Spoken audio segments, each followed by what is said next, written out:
لا تنسون عام 1907.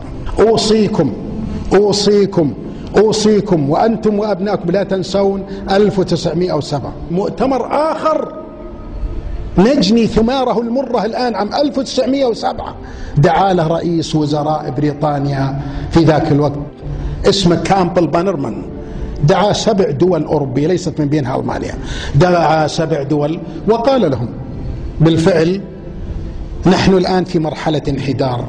فيسأل ال7 دول، يقول بيننا خلافات كبيرة وبيننا تنافس خطير، لكن هل تريدون البقاء على القمة أم تريدون بالفعل مواصلة السقوط؟ فإذا بالإجماع يقول لا، نريد البقاء على القمة. وزعت في تلك اللحظة خرائط الوطن العربي، كل الوفود كل فرد أخذ بلا شك خريطة الوطن العربي. فإذا بيسأل كامبل بانرمان استلمتم الخرائط؟ قالوا نعم، ويدوا يطلعونها يعني. فإذا به يقول هذه المنطقة من الخليج إلى المحيط هي سر قوتنا وسر ضعفنا.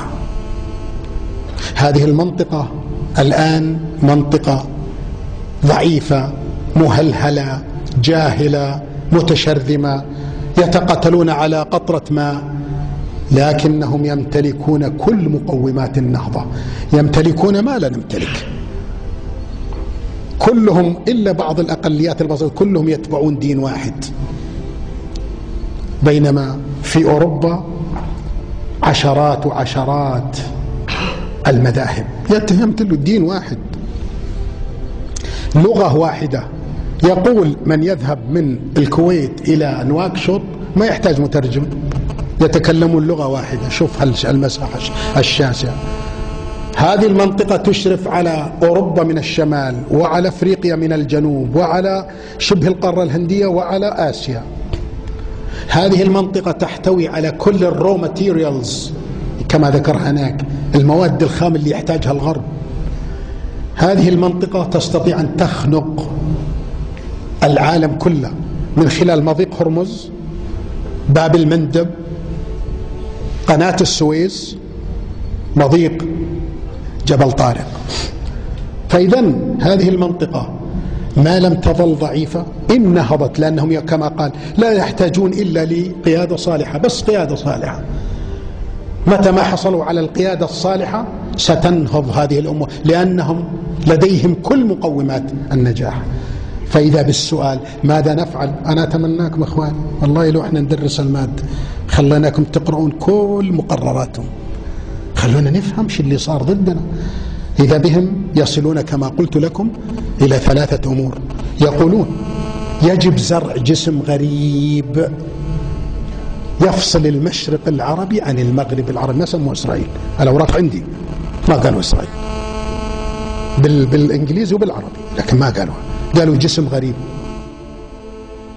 هذا الجسم الغريب له 3 أهداف. الهدف الأول أن يفصل المشرق العربي عن المغرب العربي. الثاني أن يكون ولاء أهل الغرب. الثالث وهو المهم أن يجعل المنطقة في حالة لا توازن، لأن التوازن يولد الاستقرار، والاستقرار يولد النهضة.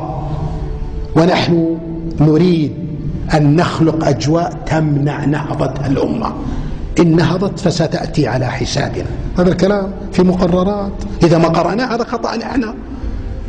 فإذا بالغرب بالفعل يقرر إنشاء جسم غريب له 3 أهداف: يفصل المشرق العربي عن المغرب العربي، يكون ولاءه للغرب، ويعطل نهضة الأمة العربية. ليه ما قرأنا المقرر من عام 1907 يا أحبابي؟ من عام 1907 ما قرأنا المقررات. والله لو الأمر بيدي نقررها على طلابنا في كل المراحل. نحن إلى اللحظة هذه ما عرفنا عن هذاك المؤتمر، وأتحدى أن يكون أحد عنده مقررات المؤتمر، أتحدى. بينما الذي عرف عنه اليهود، فإذا باليهود بقيادة حايم وايزمان يذهبون إلى بريطانيا أم الخبائث وإلى ألمانيا وإلى كل الدول.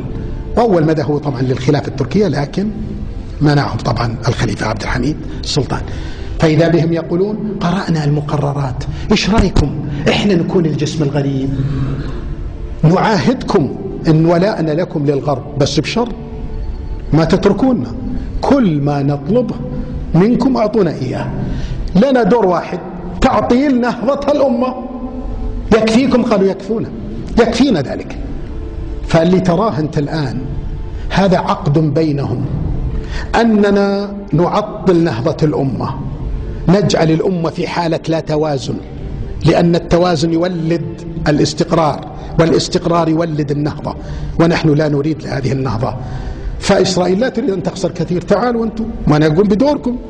فلا يمكن تسمح لأمريكا ولا بريطانيا ولا فرنسا ولا أي الدول دي بهزيمة إسرائيل، لأن هزيمة إسرائيل يعني هزيمة مشروعهم الذي وضع عام 1907.